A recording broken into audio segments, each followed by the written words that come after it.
Thế giới hôm nay xin chào các bạn. Kiss Cam là một hoạt động khá thường thấy tại các sân vận động, sự kiện của nhiều quốc gia. Đây là cách hoàn hảo để các cặp đôi thể hiện tình cảm nơi công cộng, cũng như đánh dấu chủ quyền, cô ấy, anh ấy là của tôi. Có rất nhiều màn khóa môi lãng mạn trực tiếp đã diễn ra trước sự cổ vũ của mọi người. Thế nhưng lại có nhiều màn khóa môi vì chút sai lầm mà khiến tình huống lãng mạn trở nên sượng trân, gây sốc toàn tập với những người chứng kiến. Thậm chí bạn có tin, chỉ nhờ những lần kiss cam này mà vài người phát hiện người yêu đã tặng mình cặp sừng từ khi nào. Hãy cùng Thế giới hôm nay điểm qua 20 màn hôn trên kiss cam bá đạo gây sốc nhé.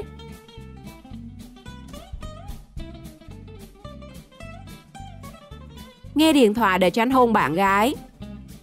Đi xem trận với bạn trai và vô tình được kiss cam ngắm trúng. Cô gái những tưởng mình sẽ được như bao người, có nụ hôn nồng cháy với người yêu.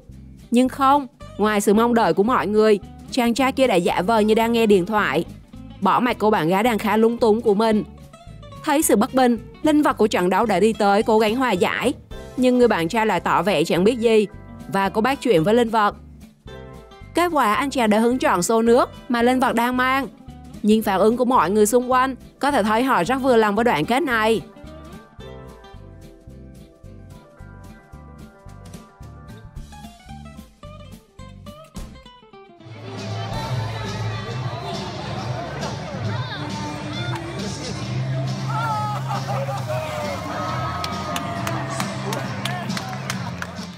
Cầu hôn. Đã có rất nhiều anh chàng cố tình dẫn bạn gái đến các trận đấu mà hy vọng mình lọt vào kiss cam để cầu hôn bất ngờ bạn gái trước sự chúc phúc của mọi người. Và đó cũng là niềm mơ ước của nhiều cô nàng. Trong trận đấu khúc côn cầu tại đấu trường Nassau, một cặp đôi đã đến xem lọt vào kiss cam của ban tổ chức. Họ đã trao nhau nụ hôn trong sự hò hét của người xung quanh. Bất ngờ, anh chàng đã đứng lên, lục lọi thứ gì đó trong túi quần của mình. Cứ nghĩ sẽ được cầu hôn, cô bạn gái đã rất bất ngờ và mong chờ. Giây phút đó, người bạn trai đã quỳ xuống. Nhưng thay vì lời tỏ tình ngọt ngào, thì anh chàng lại chỉ cột lại da dày. Đã vậy lại còn làm ra bộ mặt ai biết gì đâu. Khung cảnh đáng lẽ nên cảm động, lại thành cảm lạnh đến bất ngờ.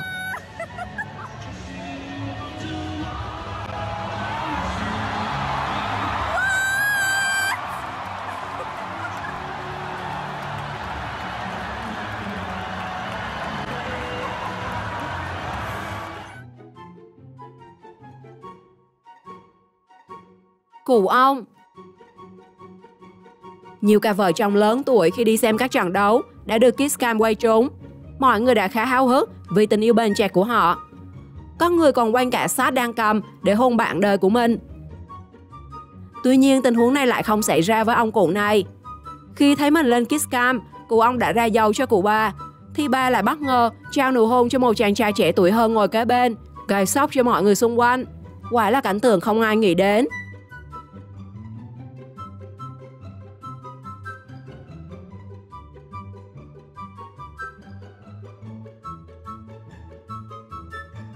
Cãi nhau với vợ. Trong lúc đang nghe điện thoại, anh chàng và bạn gái đã được kiss cam để ý đến. Nhưng thay vì hào hứng, thì anh bạn trai lại tỏ ra khá bực bội khi cô bạn gái đang cứ làm phiền mình nói chuyện.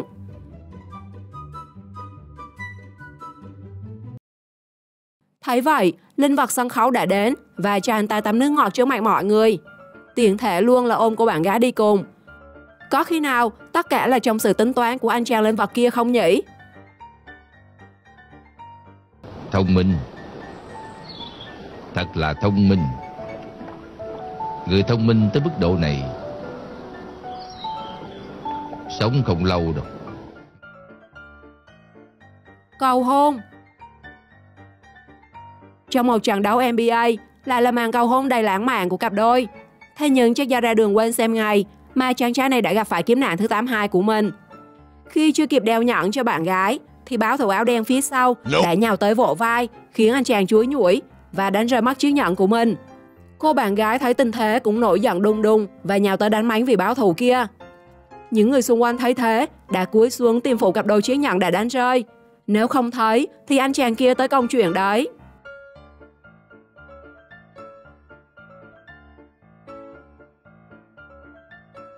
Sự kiện. Trong một sự kiện ngoài trời, Kiss cam đã bắt trúng một anh chàng áo trắng, nhưng spotlight lại dành cho hai người ngồi đằng sau. Trong khi các cặp đôi đang lựa chọn ngồi kế bên, thì cặp đôi này lại là người ngồi trên, kẻ ngồi dưới, khiến cho tình huống dở khóc dở cười xảy ra.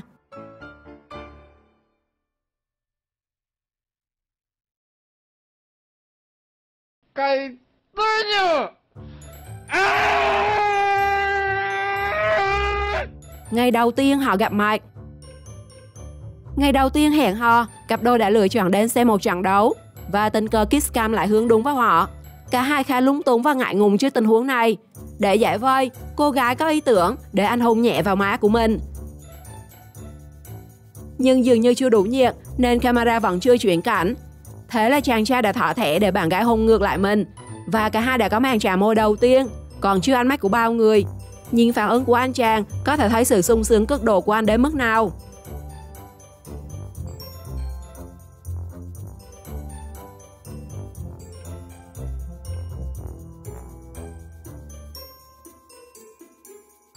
Chàng trai.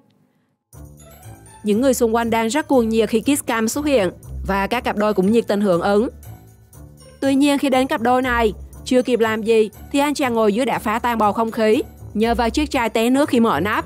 Vài người xung quanh đã khá wow trước sự mất vui này, trong khi anh chàng thì có vẻ đang thầm nghĩ, này là da chai nước chứ mình có muốn vậy đâu.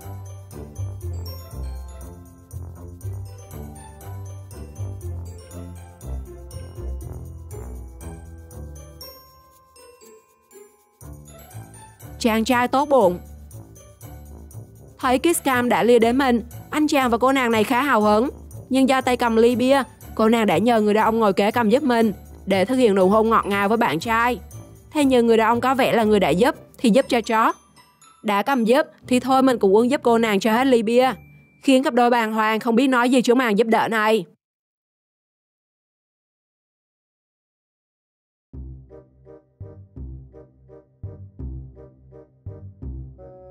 Cô gái ăn pizza. Làm bạn với nỗi cô đơn đã quen, nên dù có lọt vào kiss cam, cặp đôi phía trước đang đắm đuối ăn cháo lưỡi, thì cô nàng kia vẫn ung dung tự tại, hai tay hai miếng pizza khổng lồ, khiến cô bạn đi cùng ngăn cản không kịp. Đúng là khi bạn không ngại, thì người ngại sẽ là người đi cùng.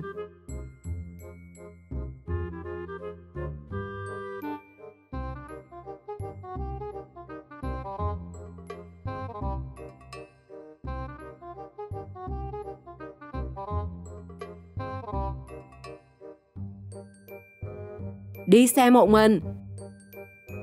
Thật là éo le cho anh chàng này. Trong khi cô nàng vừa nãy còn có pizza và bạn, thì anh chàng này lại một thân một mình đúng nghĩa. Thế mà kiss cam nở lòng nào dò chúng không buông, khiến anh phải loay hoay tìm đối tác. Nhưng đen hơn là hai ghế cạnh anh lại không có người, và những cô nàng xung quanh cũng say no với anh.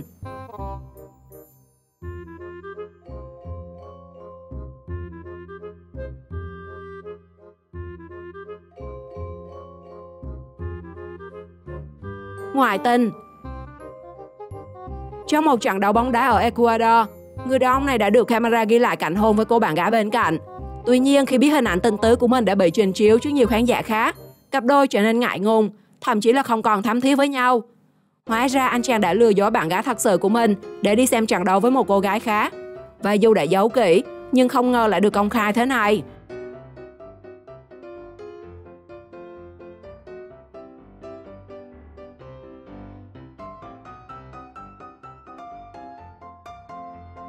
Niệm luôn rồi. Tận cùng của đau khổ. Nếu bạn hỏi tôi tận cùng của sự đau khổ là gì, thì có lẽ là tình huống này. Cặp đôi mới yêu đã nhận được tín hiệu vũ trụ từ kiss cam, nhưng cả hai lại khá ngại ngùng và chỉ biết cười trừ. Anh bạn trai có vẻ cũng muốn hôn, nhưng chưa biết làm thế nào. Đã vậy anh chàng phía sau còn khá chủ động. Cuối cùng thì cô gái đã hôn anh ta, trước sự ngỡ ngàng của bạn trai. Còn gì đâu hơn lúc này được nữa. Còn gì nữa đâu mà khóc với chầu. Còn gì nữa đâu mà buồn với nhau. Thôi hết trôi. Thờ ơ. Thấy kiss cam chọn trúng cặp của mình, người phụ nữ đã khá hứng thú quay về phía chồng của mình. Thế nhưng người đàn ông lại khá thờ ơ, và dường như không quan tâm lắm đến mấy màn hôn nồng cháy trên sân. Điều này đã khiến người vợ tức giận và bỏ đi về.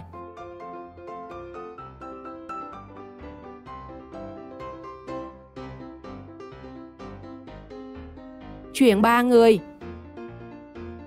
Tình huống tay ba này đã diễn ra trong sự cổ vũ của tất cả mọi người xung quanh. Chiếc Kiss đã lấy góc máy với 2 cô gái và một chàng trai lạ. Trong khi cô nàng ngồi giữa khá e dè, cố tình tránh đi, thì cô bạn kế bên đã thay bạn mình hôn anh chàng kia luôn.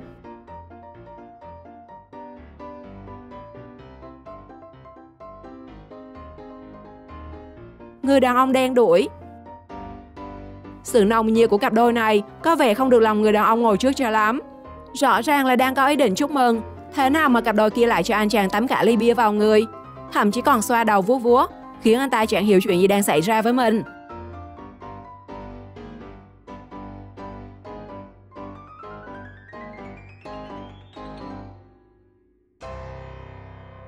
Chồng đi toilet. Trong lúc người chồng đang đi toilet, kiss cam đã quay trúng người vợ cùng anh chàng ngồi kế bên. Ban đầu cả hai người đều cười trừ, nhưng có lẽ để hòa chung không khí tại sân, cả hai đã chạm môi nhau một cái. Lúc sau khi người chồng trở về, những người xung quanh đều cười khúc khích, thậm chí trên bảng điện tử còn hiện thêm câu chúc mừng bạn là người chiến thắng. Có lẽ anh ta không thực sự hiểu được ý nghĩa này cho đến khi xem lại đoạn video.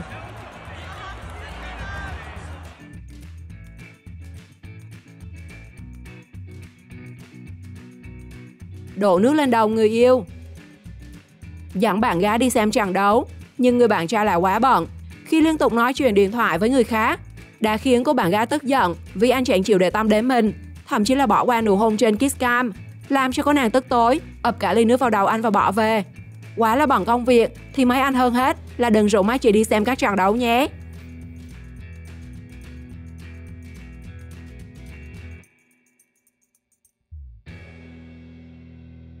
Vợ từ chối. Có lẽ vì ngại bày tỏ tình cảm trước đám đông nên người vợ đã từ chối hôn chồng khi kiss cam lia sang. Kết quả người chồng đã quay sang bên cạnh và có một nụ hôn mãnh liệt với người phụ nữ kế bên. Đến mức này, người vợ phải khều vai và có lẽ cô đang thầm nghĩ: này, anh là chồng, còn tôi mới là vợ anh đấy. Bạn nghĩ sao về những lần hôn bá đạo trên kiss cam này? Chia sẻ cảm nghĩ cho mọi người biết dưới phần bình luận. Đừng quên follow kênh để theo dõi thêm nhiều video thú vị khác. Chào tạm biệt và hẹn gặp lại!